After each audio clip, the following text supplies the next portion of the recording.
bago po tayo dumako sa salita ng Diyos, tumayo po tayo lahat. Awit po tayo sa Panginoon.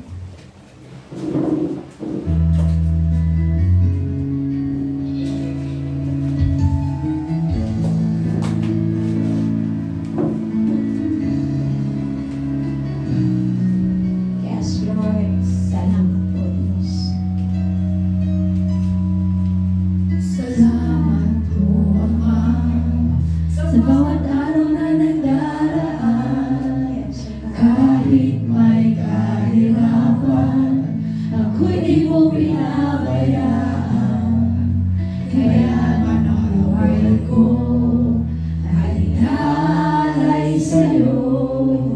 Dumating man ang unos, ako pa rin ay hawak mo. Salamat po, Ama, sa bawat araw na nagdaraan. Kahit may kahirapan, ako'y di mo pinabayaan. Kaya ang buhay ko ay inaalay sa'yo. Dumating man ang unos, ako pa rin ay hawak mo. Dumating man ang dilim, pagsubok ay sa akin. Pangako mo lagi ako'y iyong yakap pa rin. Ang puso man ay humibig sa dalangati at sakit. Ito'y aking titiisin hanggang sa'yo pababalik.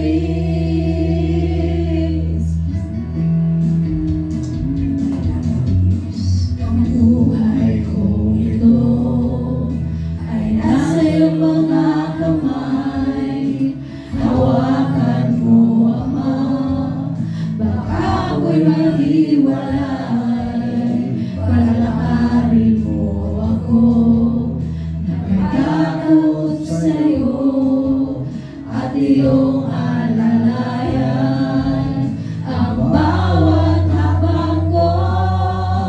Tutiman ang dilim, pagsubok ay sa akin. Pangako mo lagi ako'y iyong yakap pa rin. Ang puso man ay humibig sa dalangati at sakit. Ito'y aking titiisin hanggang sa'yo pababalik.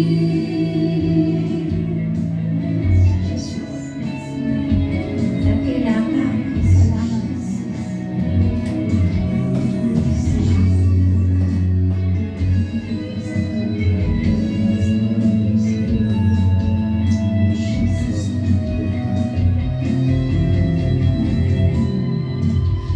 Dumating man ang dilim, pagsubok ay sa akin. Pangako mo lagi ako'y iyong yakap pa rin. Ang puso man ay umibig sa dalangati at sakit. Ito'y aking titiisin hanggang sa'yo. Dumating man ang dilim, pagsubok ay sa akin. Pangako mo lagi ako'y iyong yakap pa rin. Ang puso man ay umibig sa dalangati at sakit. Ito'y aking titiisin hanggang sa'yo pababalik.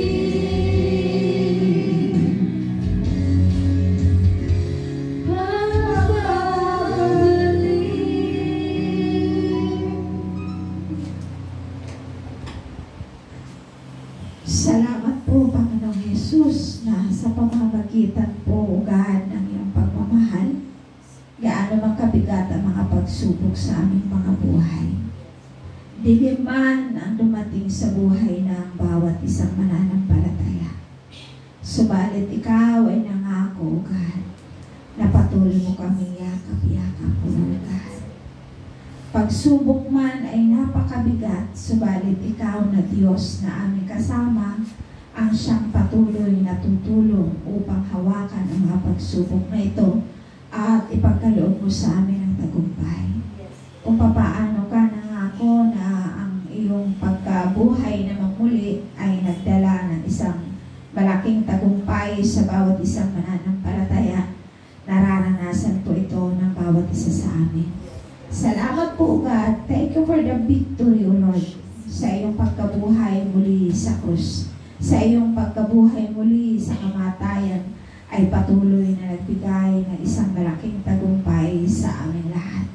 Ama, salamat sa umagang ito, Banal Espiritu. Tulungan mo kami, ikaw ang mangusap, ikaw ang magsalita. Hayaan mo na ang aming mga puso ay patuloy mong buksan at ang mensahe ng iyong salita ay makita po namin at maranasan po namin sa aming mga buhay ang patuloy na tagumpay mula sa iyong pagkabuhay na muli sa krus ng Kalbaryo, mula sa kamatayan.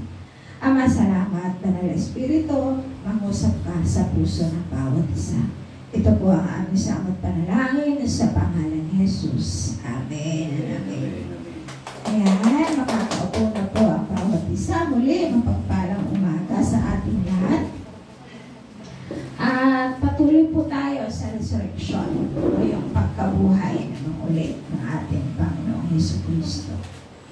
The resurrection of Jesus. Kasi first Sunday ngayon, di ba? So first Sunday. Yung last Sunday, yun yung Easter Sunday, yung pagkabuhay na muli ng Panginoon, at doon nga po tayo nag-celebrate ng Easter Sunday. At ngayon, ipagpapatuloy po natin ang aralin patungkol sa resurrection, the resurrection of Jesus. Meron tayong 4 na dahilan. 4 reasons the resurrection is goodness. 4 na dahilan na ang pagkabuhay na muli ni Jesus ay isang mabuting balita. Sapagkat ano nga ba itong mabuting balita? Nakita po natin kung paano siya ay ipinako sa krus nang wala naman siyang kasalanan, kung paano siya namatay sa krus nang wala naman siyang kasalanan, kung paano siya inalipusta, kung paano siya pinahirapan, at meron siyang pangako bago siya nabayubay sa krus ng Kalbaryo. At nangako siya na siya ay muling magbabalik. Siya ay muling mabubuhay. Sabi nga, kapag sinira ninyo ang templong ito, ay muli kong itatayo sa loob ng 3 araw. At ang templong sinasabi niya ay yung kanyang physical na katawan. At ang sabi niya, muli kong itatayo. Sinira nga naman talaga, di ba? Sinira talaga yung kanyang physical na katawan. Subalit, nangyari po ang lahat nung time na siya ay muling nabuhay. O kaya, sabi ganon, una, the resurrection showed that Jesus' word are trustworthy. Ang pagkabuhay na mauli ni Jesus ay nagpapakita na ang kanyang salita ay mapagkakatiwalaan. Diba? Dapat natin panindigan, dapat natin tanggapin, dapat natin angkinin, dapat tayong magtiwala sa salita ng Diyos, sa bawat pangako ni Jesus. Dahil kung walang pagkabuhay namang uli, walang saysay ang Biblia. Naunawaan natin, walang saysay ang Bible. Walang saysay ang pangako sa Old Testament. From the Old Testament, walang saysay. So, kung hindi siya nabuhay namang uli, kaya nga, nung time na nabubuhay siya, di ba, ang huli, nakikita, subukan ninyong sirain ang templong ito kung hindi ko itayo sa loob ng 3 araw. So, yung templong tinutukoy is yung kanyang physical, sapagkat ang bawat isa sa atin ay tayo yung templo ng Espiritu ng Diyos. Kaya yun yung sinasabi niya. Mamatay ka man, ay muli kang mabubuhay. Upang, sabi ganon, yung pagkabuhay ng mga uli ni Jesus ay nagpapatunay ito na sa bawat hibla ng pangako niya ay dapat mo itong pagkatiwalaan. Gaano mang kahirap ang sitwasyon. Kaya, di ba, sabi ng awit, Paul, dumating man ang dilim, pagsubok ay sa akin. Diba? Ito'y aking titiisin hanggang sa iyong pagbabalik. Diba? So, ang ganda ng awit yung mensahe. Kasi meron siyang pangako na kahit na nandun ka sa gitna ng kadiliman, sa gitna ng pagsubok, ramdam pa rin na yakap ka niya. Kasi kasama ka niya. Kagaya nga nung sinare ko kanina, diba? Na naging isang mabuting, bagaman nangyari yung bagay na yun, pero doon niya nakita na ang Diyos ay mahal siya. Ang Diyos ay talagang napakabuti para sa kanya. At naaalala ko po yung sinabi ni Jesus kay Maria, kay Maria Magdalena, diba? Doon sa mga tao. Na sabi niya, ang sinumang walang kasalanan ay siyang bumato sa babae. Sabi niya. Pero wala na isa mga bumato. Sa totoo lang, hindi lang pag sinabi mong ang sinumang walang kasalanan, sinabi ni Jesus yun. Yung time nang nangyari, caught in the act, si Magdalena at that time. At nais lamang na ipakita ng mensahe na hindi lamang yung uri ng pangangalo niya ang bawat caught in the act. Iba't ibang uri ng pagkakamali, iba't ibang uri ng pagkakasala. Subalit sa bawat parte, bawat kabilang panig ay marirealize ng bawat isa. Sa kabila, yung mga humusga sa kanya, yung mga humatol sa kanya, doon na-realize na makasalanan din pala sila. Sa isang banda na nagkakamali, ang sabing ganun, pumayo ka at huwag ka na muling magkasala.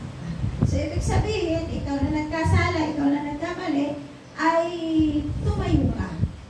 At sikapin mo na huwag nang maulit muli ang kasalanan at iyong pinagmulan. Diba? Kasi yun yung inihanda ni Jesus bago pa siya namatay sa krus. Dahil ang sabi niya, yung kanyang kamatayan ay pagpasok ito sa tagumpay. Kaya yung pagkakasala ng bawat isang tao, nakaprograma na sa kanya yung victory. Yung tagumpay na yun. Kaya masyadong masustansya ang pagkabuhay na manguli ng ating Panginoong Jesus.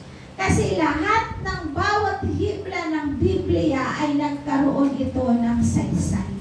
Nagkaroon ito ng katuparan. Simula doon sa aklat ng Genesis hanggang pagdating sa Revelation ay mayroong katuparan. Kaya nga sabing gano'n, ang pagkabuhay na manguli niya ay meron siyang, yung pangako niya ay meron siyang, tawag dito, trust. Meron kang pagtitiwala sa kanya mga pangako. So, walang dahilan na hindi mo pagtiwalaan ang sinasabi ng Biblia. Kung ang Diyos ay nangako sa iyo na hindi kita iiwan at hindi kita pababayaan, paniwalaan mo yan, pagtiwalaan mo yan. Kung nagsabi ang banal na kasulatan na gaano mang kabigat ang problema mo, kung ikaw ay nananalig, magkaroon ka lamang ng kasinlaki ng butil ng mustasya na pananampalataya, masasabi mo sa bundok na yan na ikaw ay lumipat sa dagat at ito ay lilipat. Ito sa bahagi ng kakaibang pananampalataya sapagkat meron kang pagtitiwala sa sinasabi ng Panginoong Yesus ng Biblia. So, ibig sabihin, yung kamatayan niya yun, yung pagkabuhay na mangmuli niya, yun ay nagkaroon ng isang matinding kapangyarihan sa kanyang pangako. Kaya ang pagkakabuhay na mangmuli ni Jesus ay nagpapakita na ang kanyang salita ay mapagkakatiwalaan. Tingnan po natin sa aklat ng John chapter 3 verse 14.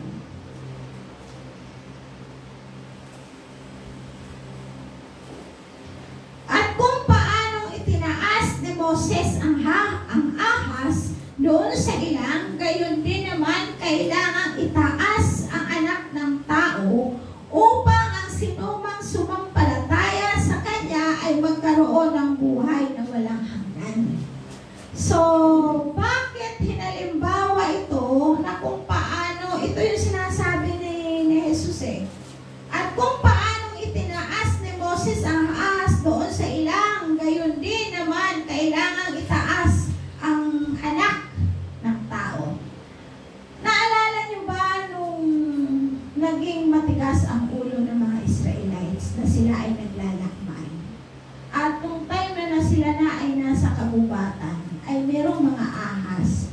kinakagat sila at sila ay namamatay. So, nagreklamo ang mga Israelita na kaya mo lang ba dinala rito ang mga Israelita ay upang patayin sa kagubatan, sa ilang? Sabi gano'n. So, yung ahas ay pag kinagat ka, talagang patay. Kaya ito na naman si Moses, anong ginawa ni Moses? Nanalangin siya kay Yahweh. At nung siya nanalangin kay Yahweh, tinuruan siya niya. Kaya alam niyo, mahalaga sa gitna ng kaguluhan ng iyong kaisipan. Sa mga time na hindi mo alam kung ano yung gagawin mo, stop ka na muna. Manahimik ka sa isang tabi.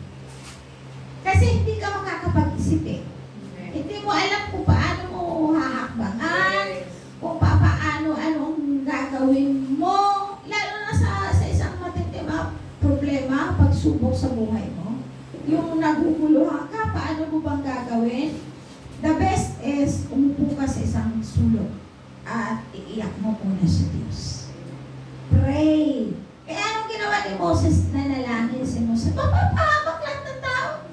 E paano kung pinahintulutan ng Diyos na lahat ng ahas, na mga matatapang na ahas na yan, na mga makamandag ay nagsipaglabasan at pinagkakagat sila?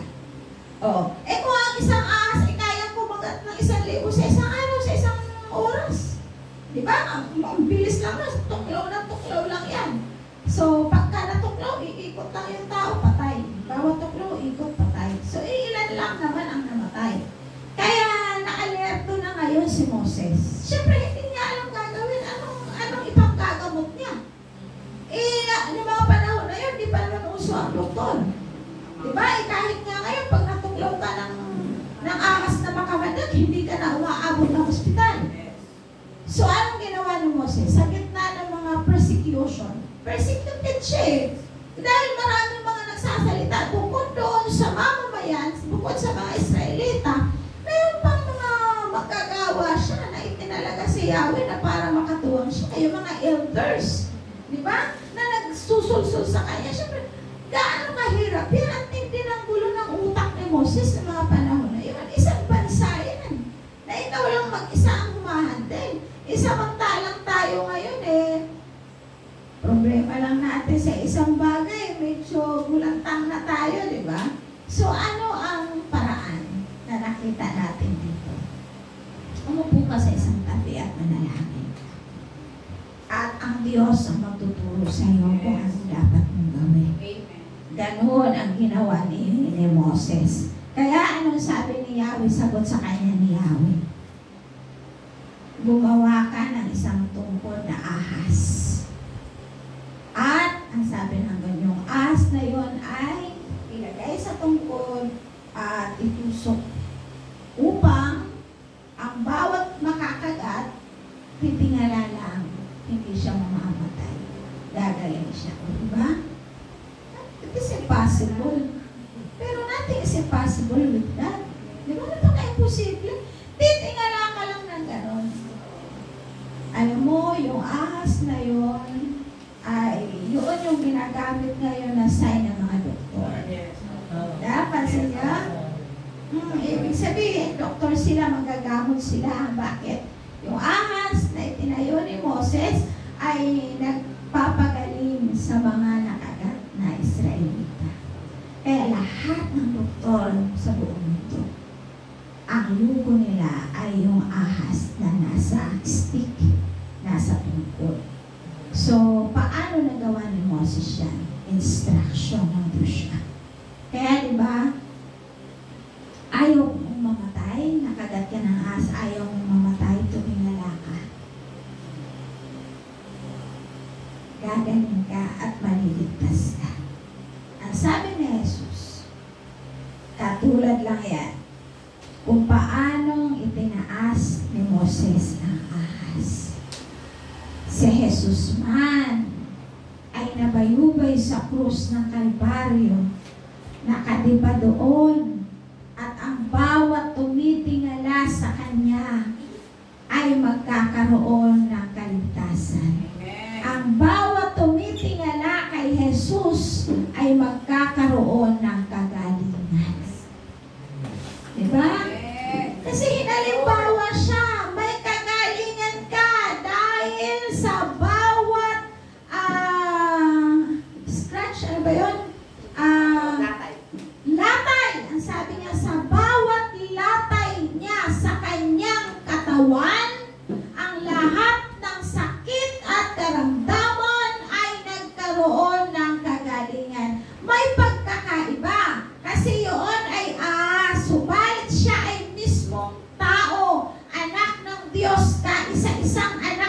Diyos na nag-alay ng kanyang buhay upang mabigyan ng kaligtasan, kagalingan sa lahat ng uri ng sakit at karamdaman ang bawat isang tumitingala kay Jesus at tumatanggap bilang Panginoon at sariling tagapagligtas ng kanyang buhay.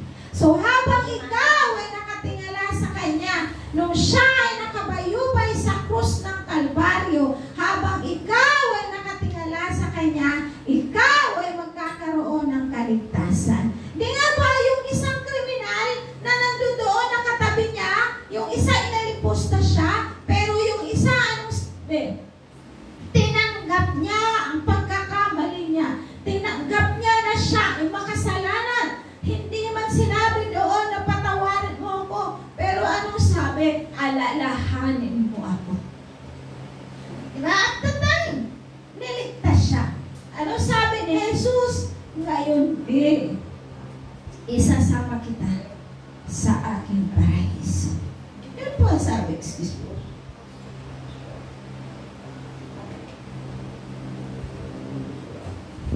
So yun yung saysay ng krus. Hindi naman masama magkwentas ka ng krus. Huwag mo na lagyan ng tako. Kasi wala na siya dyan. Nabuhay na siya. Kasi lang nagpapaalala yan, you are a victorious Christian. Victory ka. Diba? Mananagumpay ka nung si Jesus ay nabuhay. Nabuhay siya mula sa kanya kamatayan. Kaya kung paano tinitingala ng tao upang magkaroon ka ng kagalingan, magkaroon sila ng kagalingan, ganon din si Jesus titingalain ng tao upang magkaroon siya ng kagalingan at buhay na walang hanggan. Diba? Kumbaga, andun na lahat yung ahas na tinas ni Moses, kagalingan lang yun. Si Jesus hindi. Buhay na walang hanggan ang ibinigay at kagalingan sa lahat ng uri ng sakit at karamdaman. At pangatlo, yung tagumpay sa bawat kasalanan. Napagtagumpayan niya na, normal lang na magkasala ang tao sapagkat tayo ay namumuhay pa sa kasalanan. Nung ako po ay nagde-devotion, bago mag-start nung Thursday, bago po kami mag-start ng devotion, mayroong isang tao, syempre kakilala ko rin naman. Makikinig siya ng Word of God sa devotion namin. So, sabi nung isa, ang pagkakabigkas lang is medyo, syempre, hindi pa sila ganun kalawak. Sabi nung isa, kuya, makinig ka para maalis tayo, para mabawasan daw yung ating kasalanan. Ma-realize natin yung ating kasalanan. So, biglang sagot ng lalaki. Sabi niya, ay, wala akong kasalanan. Hindi ako nagkakasala. Sabi niya. So, ginawa ko, binasa ko yung Romans chapter 3, verse 23. Na ang lahat ay nagkasala. At walang sino makarapat-dapat sa paningin ng Diyos. So, ay, naku, si kuya yun, walang kasalanan. So, lahat tayo ay nagkasala. Di nagkatawa ng tuloy doon. Kasi kuya yun, walang kasalanan. Maliwanag sinasabi ng Biblia. Ang lahat ay nagkasala at walang sino makarapat-dapat sa paningin ng Diyos. So, kung ang isang tao tinatanggap niya na hindi siya nagkasala, iba't namatay si Jesus sa krus. Bakit si Jesus ay bumaba sa lupa ng katawang tao, diba? So, meaning to say na tama ang sinasabi ng Romans chapter 3, verse 23, na ang lahat ay nagkasala at walang sino makarapat-dapat sa paningin ng Diyos. At ang sabi sa 6:23, sapagkat ang kabayaran ng kasalanan ay kamatayan, datapwat ang kaloob ng Diyos ay buhay na walang hanggan sa pamamagitan ni Kristo Jesus na ating Panginoon. Kaya yung pagkabayubay niya sa krus ng Kalbaryo, isa yun sa pananagumpay sa kasalanan. Yung pagkamatay na muli niya, ay pagkabuhay na muli niya, isa sa nagpapakita ng katotohanan na ang taong sumasampalataya sa Kanya ay mayroong buhay na walang hanggan. Buhay na walang hanggan. Pangatlo, at ano pa po sabi? Yun din yung sinasabi sa John chapter 14 verse 60 po ba? Na si Jesus ang daan, ako ang daan, ang katotohanan at ang buhay na walang hanggan. Walang makakaparoon sa Ama kung hindi sa pamamagitan ko. Sabi ni Jesus, walang makakaparoon sa Ama kung hindi sa pamamagitan niya. Sapagkat, ang sabi niya, ay siya ang anak ng Diyos. Sa pamamagitan ng kanyang kamatayan ay nagkaroon ng buhay na walang hanggan ang bawat sumasampalataya. Ang sabi sa Mateo chapter 12 verse 14, kung paano si Jonas ay 3 araw at 3 gabing nasa tiyan ng buhalang isda,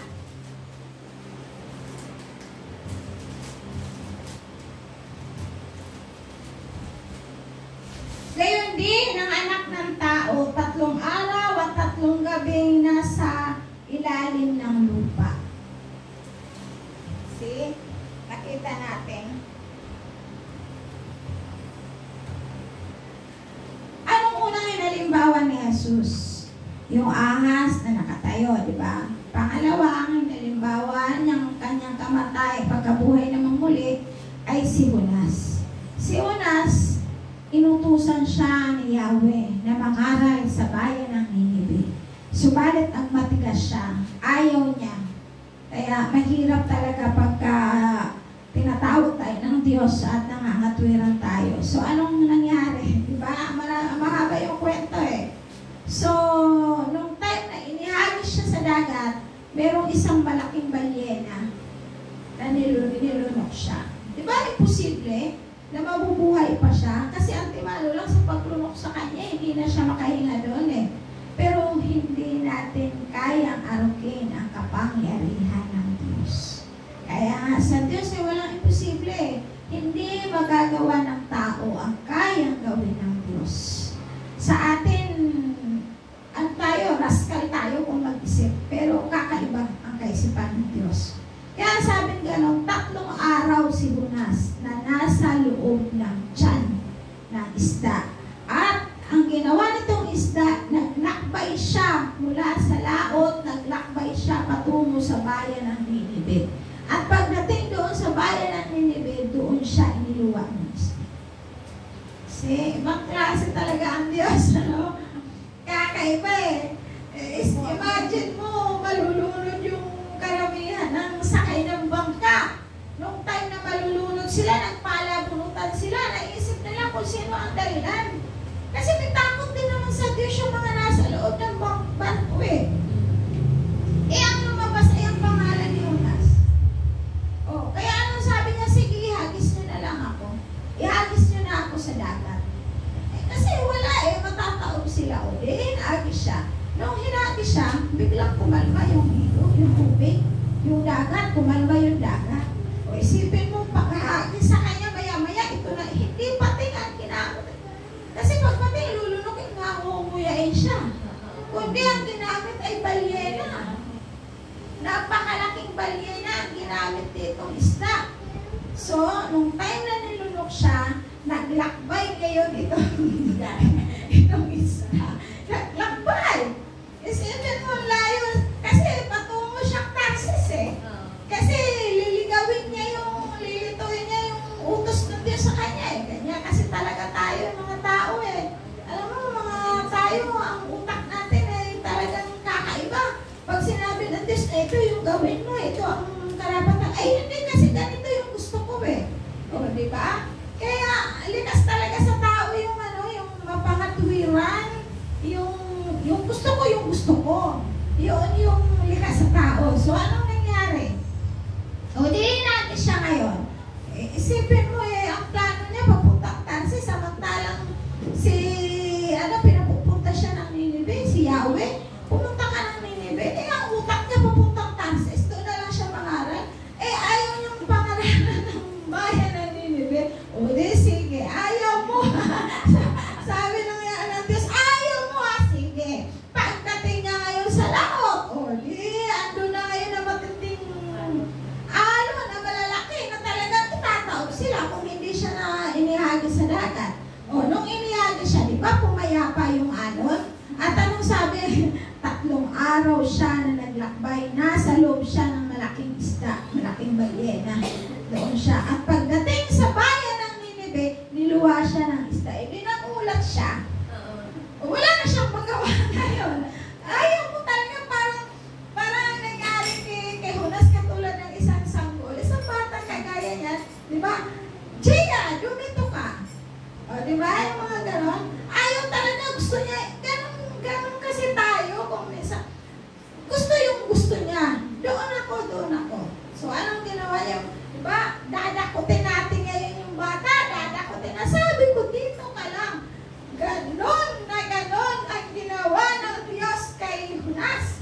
Ayaw mo talaga. Sige, hagis ninyo yan. O di na, gusto pagdating doon, kamay ng Diyos ang inihawak sa buhay ni Jonas upang protektahan at gamitin lamang ang isda. Dahil kung yung isda na yun ay totoong isda talaga, hindi ang galaw ng kapangyarihan at mapaghimalang kamay ng Diyos. Patay siya, pero ipinakikita niya ron na walang sino mang maaaring pumunta sa kalooban ng Diyos sa buhay ng isang tao. Kahit isda yan. Kaya, di ba, lahat ng bagay na nilikha ng Diyos ay gagamitin ng Diyos yan para sa iyo. Paligtas ka lang. Maibigay lang sa iyo ang magandang kinabukasan at maibigay lang sa iyo ang tagumpay. Isda lang yun. Pero pagdating doon, may nagawa pa ba si Jonas? O, di anong nangyari? Pagdating niya sa bayan ng Ninive, pagmulat niya ng kanyang mata, nandito na ako sa Ninive. O, di ang ginawa niya, nangaral siya. Ipinangaral niya ang salita ng Diyos, sinabi niya na binigyan sila ng babala na magsisi na kayo sa inyong mga kasalanan. Naging makapangyarihan ng mga salita ni Jonas kahit matigas ang ulo ni Jonas. Halos buong Ninive, nagluksa. Talagang nag-fasting po talaga sila upang pagsisihan ang kanilang mga kasalanan. Kaya ho naligtas ang bayan ng Ninive. Nagmaktol-maktol pa si Jonas. Nakakatawa nga ho yung buhay ni Jonas eh. Nagmaktol-maktol pa siya, di ba? Pero alam nyo, sa totoo lang, meron pa bang higit na magmamahal sa ating maliban sa Diyos? Kung titingnan mo yung karakter ng mga ahipin niya, ng mga lingkod niya, iba't ibang klase ang karakter, pero iba't ibang klase yung galaw ng kapangyarihan niya. Kaya, ang sabing ganon, ang salita ni Jesus ay talagang mapagkakatiwalaan. Kaya, isa yun sa dahilan kung bakit nagkaroon ng pagkabuhay na muli. Isa yun sa kapangyarihan. Kaya, binigyan talaga siya ng kapangyarihan. So, pangalawa pa lang tayo, the resurrection demonstrate that Jesus' sacrifice on the cross defeated sin.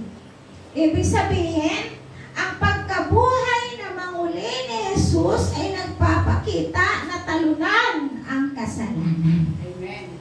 Yan, di ba? Isa yan, tandaan natin na ang kasalanan ay talunan na sa bawat isang mananampalataya. Bakit? Ang kasalanan ang ginagamit ng dyablo sa mga tao upang sila ay mapahamak. Dahil diba sabi ko nga kanina sa Romans chapter 6 verse 23, sapagkat ang kabayaran ng kasalanan ay kamatayan. Datapwat ang kaloob ng Diyos ay buhay na walang hanggan sa pamamagitan ni Kristo Jesus na ating Panginoon. Diba maliwanag? Maliwanag na sinasabi ng banal na kasulatan. Kaya lahat ng tukso, lahat ng dahilan ng pagkakasala ay ginagawa ng dyablo para siluin, lilangin ang tao. Diba? Tinatakpan ng katotohanan ng dyablo ang mga tao sa kanilang kaisipan, sa kanilang moralidad. Tinatakpan ng dyablo upang mapahamak at tumagtong sa kamatayan ng tao.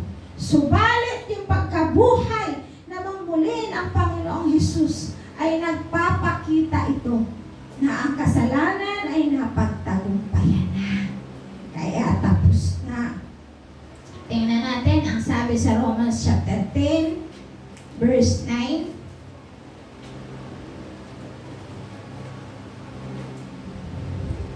Kung ipahahayag ng iyong mga labi na si Jesus ay Panginoon at mananalig ka ng buong puso na siya'y muling binuhay ng Diyos, maliligtas ka.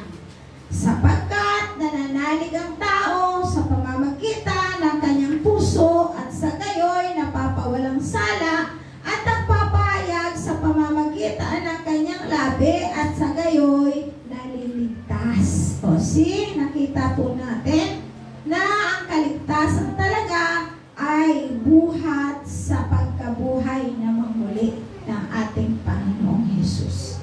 Kaya nagkaroon ng tunay at totoong kaligtasan ang tao. Pangatlo, the resurrection promises eternal life for the believers since death was occurred. Diba? Ang pagkabuhay na mamuli ay nangangako ng buhay na walang hanggan sa bawat mananampalataya. Dahil ito ay napagtagumpayan na ni Jesus. Yun ang pangako niya. Kaya tingnan natin sa John chapter 3 verse 16. Ano sabi? For God so loved the world that He gave His only begotten Son, that whosoever believes in Him should not perish but have an everlasting life. Gayon na lamang ang pag-ibig ng Diyos sa buong sanlibutan. Ibinigay niya ang kanyang bugtong na anak upang ang sino mang sumampalataya ay huwag mapahama kundi magkaroon ng buhay na walang hanggan. O, di ba? Kaya yun yung dahilan kung bakit si Jesus ay muling nabuhay sa gitna ng kanyang kamatayan. Kaya napagtagumpayan na natin, huwag na tayong mamuhay sa kasalanan. Dahil bagaman sinasabi mo na ikaw ay mananampalataya, ikaw ay Kristiyano, kung nananatili ka naman sa pagkakasala, wala ka pa rin kaligtasan. Sapagkat ang tunay na mananampalataya, napagtagumpayan mo na ang kasalanan. Kaya di ba sabi kay Maria Magdalena, umayo ka at huwag ka na ulit magkasala pa. Yun hindi lang para sa adulterous sin yan, kundi sa lahat ng uri ng kasalanan na nagagawa mo at walang maaaring humatol sa iyo, kundi ang pagsisisi mo lamang sa Diyos. At pag nagsisi ka na, nasabi mo na sa Panginoon, humayo ka na. It means lumayo ka na sa kasalanan na yan. At huwag mo na muli pang balikan. Upang ikaw ay magkaroon ng buhay na walang hanggan. Pang-apat at pang-ulit, dito tayo magtatapos. Ano pong sabi? The resurrection proved that Jesus' death had the approval of a holy God. Ayan. Ang pagkabuhay na muli, ang kamatayan ni Jesus ay may kapahintulutan mula sa banal ng Diyos. Pinahintulutan. Bakit pinahintulutan ng Diyos Ama? Para sa inyo at para sa akin. Dahil kung hindi pinahintulutan ng Diyos Ama na si Jesus ay mag-sacrifice ng kanyang buhay, wala tayong kaligtasan magpahanggang sa ngayon. At ang sabi, tandaan lang natin na the resurrection of Jesus show us the death isn't the end. It is the end. This is life. Ang sabi pong gano'n. At nais lamang na ipakita sa atin na ang pagkabuhay na mamuli ng Panginoong Yesus ay nagpapakita na ito ay huli na. Huli na sa kamatayan. Tapos na ang kamatayan para sa bawat isang mananampalataya. At meron ka ng buhay na walang hanggan. Ang sabi sa 1 Corinthians chapter 15 verse 54, dito po tayo magtatapos. Kapag napalitan na ang walang pagkabulok, ang nabubulok at napalitan na ng walang kamatayan ang namamatay, matutupad ang nasasaad sa kasulatan.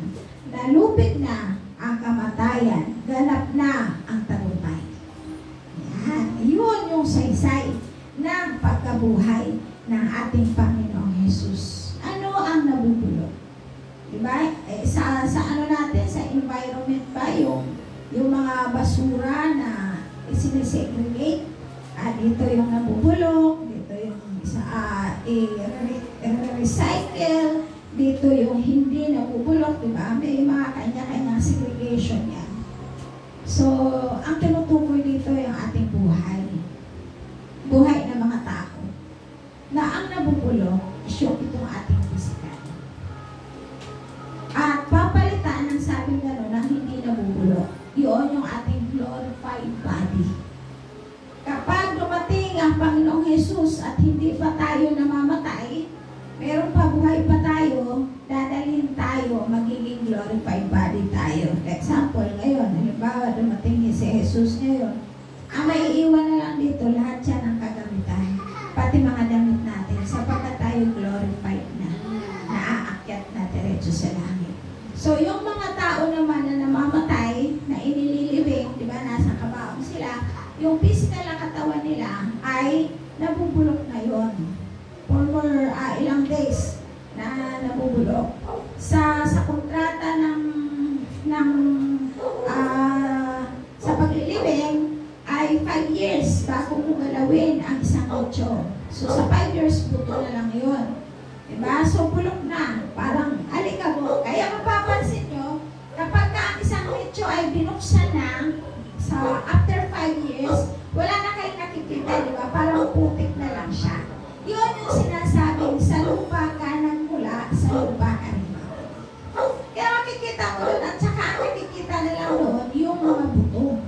Buto na lang, yung damit, diba? Nandoon pa, lalo na kung medyo wala sa lupa. Pero kahit sa lupa yan, kasi yung lupa, yung katawang lupa mo, mahalo na siya sa lupa. Pero yung damit nandun pa rin at saka yung buto na nanatili at hindi ito nabubulok. Kaya pinoproteksyonan ng Diyos ang buto. Kaya advice lang bago tayo magtapos, doon sa mga nais na magpa-cremate, parang awa nyo na, huwag nyo pong gawin yan. Kasi hindi ho advisable sa isang Kristyano na durugin ang iyong mga buto. Dahil si Jesus, di ba, isa siya sa isang halimbawa na nung time ng mga panahon na bago siya mamatay ng 3:00, ang sabing gano'n ng mga sundalo, ang kaugalian nila ay puputulin yung buto sa pagbuhay pa. Ang isang nakapako, kailangan putulin yung buto para mamatay, tuluyang mamatay. Subalit, ang sabing gano'n, pagdating ng kay Jesus, patay na si Jesus. Kaya hindi nila pinakialaman ang buong katawan. Pinoproteksyonan yung mga buto. Kasi pag dumating na muli ang Panginoong Jesus, siyang mga buto na yan ay muli yang ibabangon. Unang ibabangon yan at itatayo yan kasi papasok yan ang tinatawag ng glorified body. Ngayon, ang tanong, kung ikaw ay nagpa-cremate, ano pa ang ibabangon sa'yo mula sa kamatayan? See? Yun. Kasi sinasabi nila ay practical. Anong practical? Basahin natin ang Biblia. Ang Biblia, ang sinusunog lamang doon ay yung mga isinumpa ng Diyos. Yes. Sinusunog po doon. Tingnan niyo yung pamilya ni Akan na naging dahilan ng pagkakasala ng bansang Israel, buhay silang sinunog. See? Nakita natin? Kaya kung ang isang tao ay makasalanan, ang isang tao ay sinumpa ng Diyos, yun, sinusunog talaga yan. Nasa Biblia yan. Pero kapag ka ikaw ay totoo ng Kristyano, totoo ka ng mananampalataya, kung paano iningatan ng Diyos Ama ang mga buto ng Panginoong Hesus na walang masisira, walang mababasag at walang mapuputol. Ganon din tayo bilang mga mananampalataya. Mamatay ka man, pakaingatan ninyo ang mga buto ninyo. Kaya buhay pa kayo, ihabilin nyo na sa mga anak nyo. Ako totoo yan. Sinasabi ko sa mga anak ko. Huwag na huwag kayo makikisaw-saw sa mga sinasabi ng sanlibutan. Na gusto kayo, kapiling namin, nanay namin, pero nabubuhay pa, kumurang-murahin mo, pahirapan mo, di ba? Tapos ngayon, susunugin, hindi ba ninyo alam na yung pagsunog ninyo sa bangkay ng sarili ninyong magulang ay isa yan sa napakabigat na parusa ninyo para sa kanila? Yes. Oh, patay ka na eh. Pinatay ka pa. Hindi ka pa basta papatayin. Sinunog ka na nga eh. Dinurog ka pa. Ay, ang saklap ng buhay. Tapos sasabihin, mahal ko kasi. Ay, naku. Kalukuhan yan. Sa practical. Ang practical dyan. Hindi totoo yan. Lalo kayong nagkakasala sa Diyos. Magkasulukan po tayo pagdating ng tamang panahon. Ano ang ipapangon ng Diyos sa kamatayan na yan? Yang buto na yan. Wala na. Dahil tapos na ang paglikha. Sasabihin ng iba, ang Diyos na ang bahala. Binibigyan nyo pa ng problema ang Diyos eh. Hindi na tapos na. Sa loob ng 7 araw ay tapos na ang paglikha ng Diyos. At hindi na siya muling lilikha pa sapagkat sunod na ang kanyang programa, ang paglikha, ang pagliligtas, ang pagpapawalang sala at ang pagkabuhay na muli, ang proteksyon sa lahat ng iyong mga buto sa buong pagkatao ng isang tunay na Kristiyano. Kaya nga muling nabuhay si Jesus upang mapagtagumpayan ang lahat ng yan. Tapos na, it is finished. Diba naganap na? Tapos na, ginampanan na ni Jesus yan. Kaya kalukuhan ang sasabihin na gusto namin kasama ang magulang namin na dito lang sila, naamuna sila. Hindi ba pinagmamalupitan ninyo ang inyong mga pamilya, ang iyong mga mahal sa buhay? Napatay na siya, sinunog nyo pa, hindi pa kayo nakontento na sunugin siya, dinurog-durog nyo pa ang mga buto niya, pinulbos nyo pa, ay isang napakalupit na ginawa nyo sa sarili ninyong magulang yan. Sa sarili ninyong mahal sa buhay. Merong isang kaibigan ako, nakaklose ko. Namatay siya. Inatake siya. Pero bago siya inatake, nagkausap kami na nagkakakwentuhan. Kumari ko rin. Sabi niya, pero hindi siya Christian. Totoo yan, hindi siya Christian. Yung pala, hinabili na niya sa anak niya na pag namatay siya, i-cremate siya. Tapos nung nagkakakwentuhan na kami, biglang dumating kami sa ganung punto ng usapan. Sabi niya sa akin, Mari, kung sino mauna sa atin ha, sabi niya, kung ako ay mauuna sa'yo, ipakikremate ako. Sabi, ano? Gumanon ako. Bakit? Kasi ayaw ko nang malibing para kasama ako ng mga anak ko. Ay, Mari, diyan ka nagkakamali. Hindi ko tutulungan ang anak mo pag ikaw ang nauna sa akin. Alam mo kung bakit? Mari, huwag mong nasain niya na i-cremate ka. Dahil hindi ka namang ganun kasama para gawin sa iyo yung sa bangkay mo yan. Isipin mo, Mari, sabi ko, pumapayag ka. Paano na lang kung dumating ang Panginoong Jesus? Wala ka ng buto na ibabangon. Eh, nasa Bible yan eh. Ibabangon muna yung mga buto at saka magiging glorified body yung mga tao, mga Kristiyano. Yung mga mananampalataya. So, ano pang ibabangon sa'yo ng Diyos kung wala ka ng buto? Tapos na ang paglikha ng Diyos. Basahin natin ang Biblia. At saka, Mari, sabi ko sa kanya, ang Bible, ang nakita ko lang doon na sinunog ay yung mga makasalanan, yung mga isinumpa ng Diyos. Pero yung mga mananampalataya, hindi ka naman ganun kasalanan para ipasunog mo yung sarili mong katawan, sarili mong bangko. Ay, ganun ba, Mari? Ay, ayoko na. Sa kanya doon na-realize. Talagang inisa-isa ko sa kanya. Mari, sabi ko, tapos na ang paglikha ng Diyos. At wala nang malilikha sa iyo kung ang puto mo ay sunog na. At saka isa pa, sabi ko, parang napakalupit. Kasi patay ka na,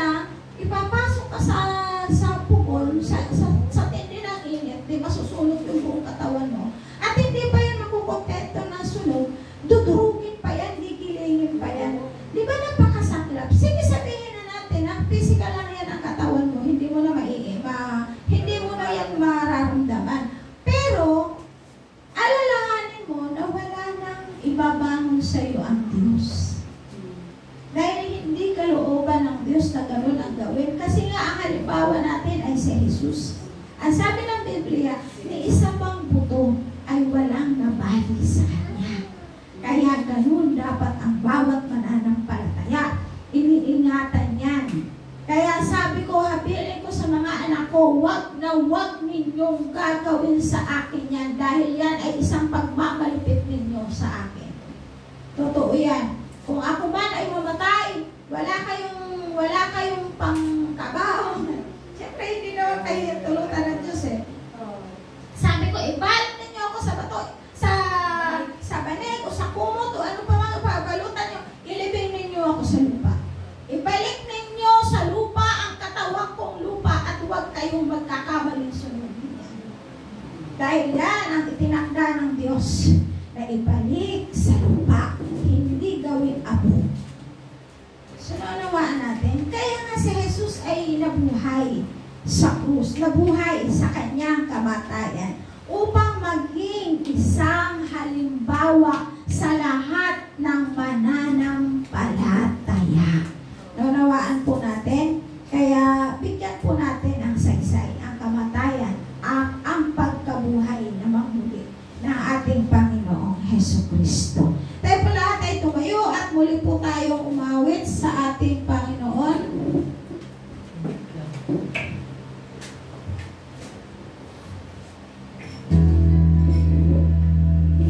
Hallelujah, Lord. Thank you, Lord.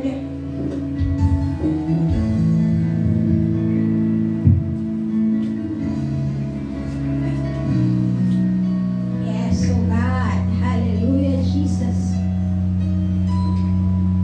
Salamat po, Ama, sa bawat nadaraan. Kahit may kahirapan, ako'y di mo pinabayaan. Kaya naman ang buhay ko ay inaalay sa'yo. Dumating man ang unos, ako pa rin ay hawak mo. Salamat po, Ama, sa bawat araw na nagaraan. Kahit may kahirapan, ako'y di mo pinabayaan. Kaya naman ang buhay ko ay inaalay sa'yo. Dumating man ang unos, ako pa rin ay hawak mo. Dumating man ang dilim, pagsubok ay sa akin. Pangako mo ay ako'y iyong yakap pa rin. Ang tunay ay umibig sa dalamhati at sakit. Ito'y aking titiisin hanggang sa'yo magbabalik.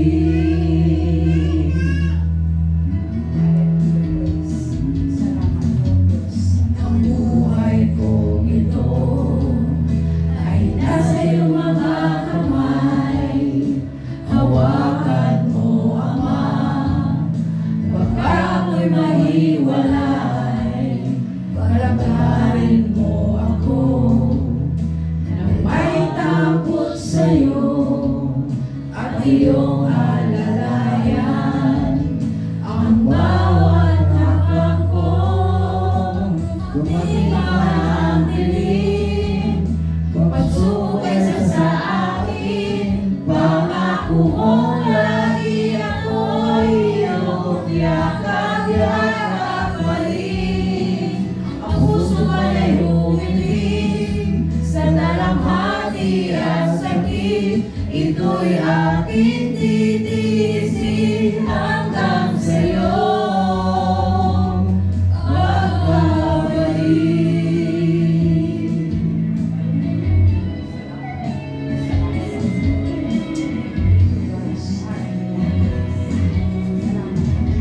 Ito kami ng oras.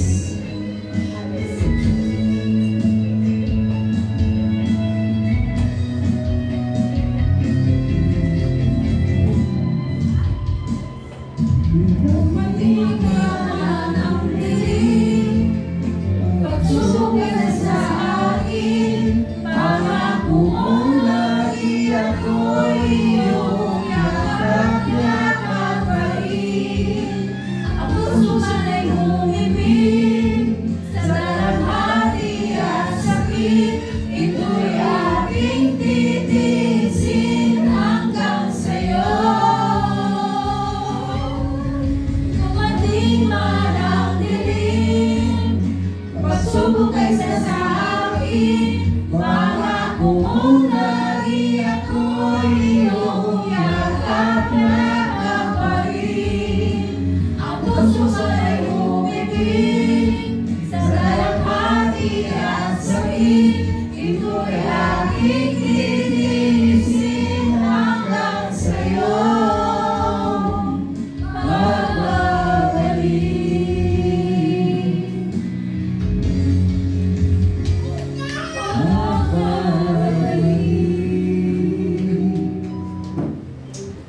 Salamat po, Diyos, na nariyan ka lagi sa aming tabi. Dahil gaano makabigat ang mga pagsubok na aming mga dinaranas, nararamdaman po namin ang iyong yakap.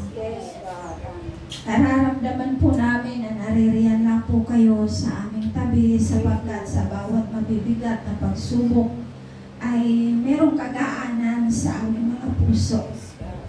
Dumarating man sa punto na parang wala na ho kami matatakbuhan pa, maliban na lamang sa iyo, O God. Patuloy mong dinadampian kami ng iyong kaluwalhatian, tanda na pinararamdam mo sa amin na iyayakap mo kami. Sa gitna ng aming mga bighati, sa gitna ng aming mga kabigatan, salamat sa yakap, Banal na Espiritu. Salamat sa tagumpay na sa pagkabuhay na mamuli ng Panginoong Yesus ay magiging buhay sa amin ang mensahe na kami ay mga mananagumpay. We are the victorious Christian, okay? Mga Kristyanong mananagumpay sapagkat ang sabi mo, Panginoong Yesus, napagtagumpayan mo na ang sanlibutan, kaya kami na mananampalataya ay kahiliran na sa mga mananagumpay. Salamat sapagkat ang buhay mo ay inalay mo para sa amin. Kung kaya, aking Diyos, tulungan mo po ang bawat isa, Banal na Espiritu. Gabayan mo po kami at ang mga salita mo na aming napag-aralan sa umagang ito. Siluhan mo po sa aming mga puso at makita po sa aming mga buhay ang katibayan ng pagbabago ng buhay ng bawat isa. Ang patuloy na pagtitiwala namin sa iyo ng lubusan. Ang patuloy na pag-angkin namin sa iyo mga pangako, aming Diyos. Ang katibayan, aming Ama, na kami ay tunay na ang pinago mo at pinagtagumpay sa gitna po ng mga laban namin sa mundong ito. Hindi kami ang lumalaban sa mga pagkakasala. Hindi kami ang lumalaban sa mga kahirapan. Hindi kami ang lumalaban sa mga kabiguan. Hindi kami ang lumalaban sa mga persecution na aming nararanasan. Hindi kami ang lumalaban sa mga judgment na aming nararanasan. Kundi ikaw, Panginoong Jesus, ang siyang lumalaban para sa amin. At ang labang ito ay napagtagumpayan mo na simula nung ikaw ay nabuhay mula sa kamatayan. Kung kaya ang aming gagawin na lamang sa mga oras na ito at sa bawat araw na magdaraan sa aming mga buhay ay patuloy na lamang kami magpupuri sa iyo. Patuloy ka na lamang naming pupurihin. Patuloy ka na lamang naming pasasalamatan at patuloy naming isisigaw sa mundong ito habang kami ay nabubuhay na ikaw ang Panginoong Jesus na nabuhay namang muli upang mapagtagumpayan ang bawat pagsubok at bawat hinagpis ng aming mga damdamin sa bawat bigat ng aming kalooban na aming nararamdaman. Ang lahat ng ito ay isa na kaming mananagumpay sapagkat ikaw ay muling nabuhay mula sa kamatayan at ang lahat ng ito ay merong katagumpayan, merong kapangyarihan na idinudulot sa buhay ng bawat isang mananampalataya na patuloy na magtitiwala, patuloy na tatayo at paninindigan na ikaw ang aming Diyos at sa iyo lamang kami sasamba. Ikaw lamang ang aming papupurihan at ikaw lamang ang aming pasasalamatan. Salamat, Banal na Espiritu, sa kapangyarihan ito. Patuloy ka namin sasambahin, papupurihan at pasasalamatan. Ito po ang aming samot panalangin sa pangalan ni Jesus.